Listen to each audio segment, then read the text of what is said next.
हरे भरे जंगल में कई तरह के पक्षी रहते थे।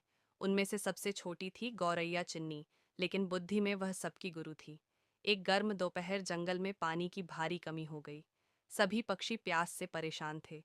चिन्नी ने उड़ते उड़ते एक छोटे टूटे हुए घड़े में थोड़ा सा पानी देखा, पर पानी बहुत नीचे था। बड़े पक्षी निराश होकर लौट गए, लेकिन चिन्नी ने हार नहीं मानी। उसने पास पड़े छोटे छोटे कंकड़ उठाने शुरू किए और एक एक करके घड़े में डालती चली गई। धीरे धीरे पानी ऊपर आने लगा। जब पानी किनारे तक पहुंचा, तो चिन्नी ने पहले खुद पिया और फिर बाकी पक्षियों को बुला लिया। सभी पक्षी खुशी से चहक उठे और